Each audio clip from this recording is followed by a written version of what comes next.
friends, welcome back to City Self-Sufficiency. As part of our Biltong project today, we're going to be looking at how you can wire a normal adapter to a case fan for cooling down your dehydrator. Let's get started.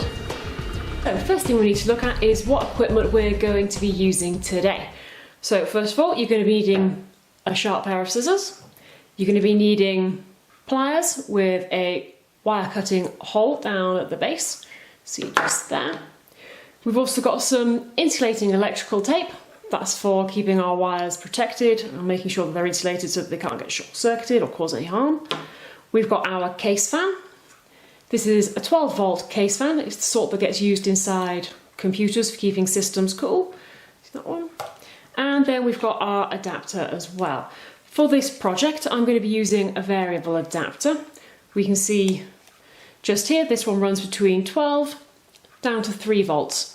So it's going to be really useful for varying the speed at which our fan runs. Next, we'll have a look at stripping the wires. Okay, so we're going to have a look at stripping the adapter first. We're going to keep the wire tied up together so that it's not in our way. But you can see we can't really attach the fan to the end until we get rid of this little plug off the end. To do that, easy as anything, we're simply going to cut it off with a pair of sharp scissors. And there it goes. Easy peasy.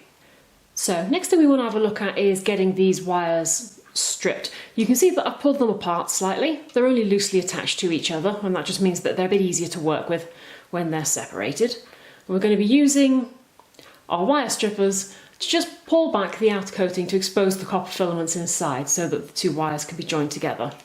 Now my wires are quite thick. Hopefully yours will be a little bit thinner than these ones are. They're a bit of a challenge to strip sometimes.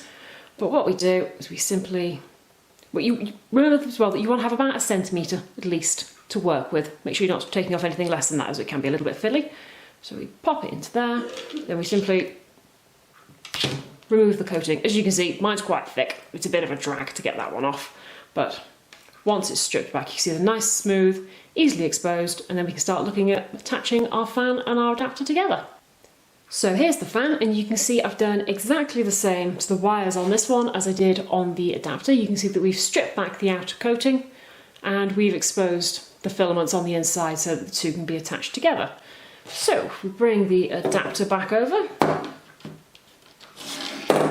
If we have a look at the wires, sort of like the colours, you can see on the fan we've got a red wire and we've got a black wire. In this case, the red wire is the positive and the black wire is the negative.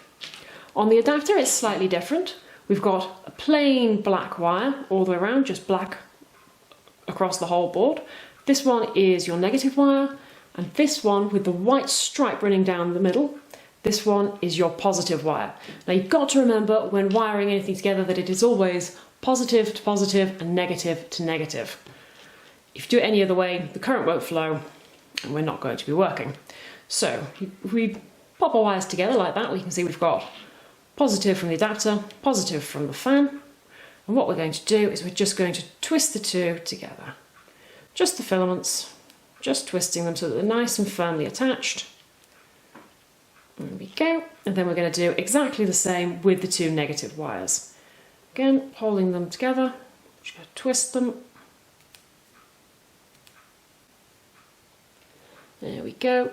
So the two are nice and firmly attached, not going to come apart. And now we can cover them in the tape so that they're insulated from themselves, from each other, and so that they're not going to come apart. So here we bring the tape in. I like quite a brightly coloured tape, as you can see. You can use the standard black one if you like, as long as it's proper PVC based insulating electrical tape, especially for the job. Don't try to use sellotape, then you know it's going to work. Right, you can take off quite a small piece. I find it easier to work with little pieces rather than bigger ones. Then what we're going to do is we're just going to take one of our wires, in this case we're working on the two positive wires which are running together, and we're just going to insulate them. So pop the tape on, squeeze it down nice and firmly, keep wrapping it around, squeezing it down, just to make sure the two are really strongly attached to each other. Not going to come apart, not going to separate it, no copper, no wire is showing on either side. They're nice and firmly attached. And then we'll work on the other wire. Just split that off a bit more. And there we go. that is your case fan wired to your adapter. And now that they're nice and firmly stuck together, we can give them a whirl and see if they're working. Right, so our fan is all hooked up to the adapter and it's ready to be tested out. Fetched a knife from the kitchen, suddenly realised I didn't have a screwdriver to adapt the voltage that we're using, so we'll start it off to begin with on the 3, so that's right back at the beginning. Then we'll plug her in and we'll see how she works.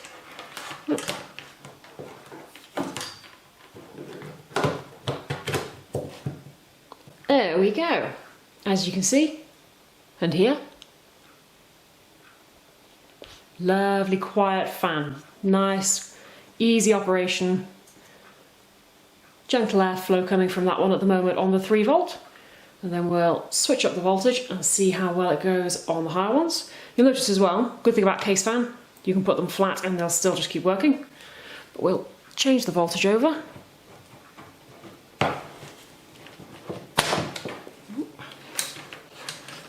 Right, what we try. Let's put it up to let's go right full 12.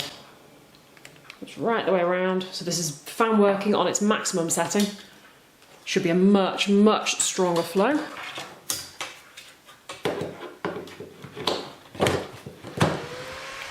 Yep, there we go. That's really blowing now. And you can hear it. Strong fan. Really strong, in fact. Excellent. But there we go. That's how you wire a case fan to an adapter, and a variable one as well. Good luck with your own projects.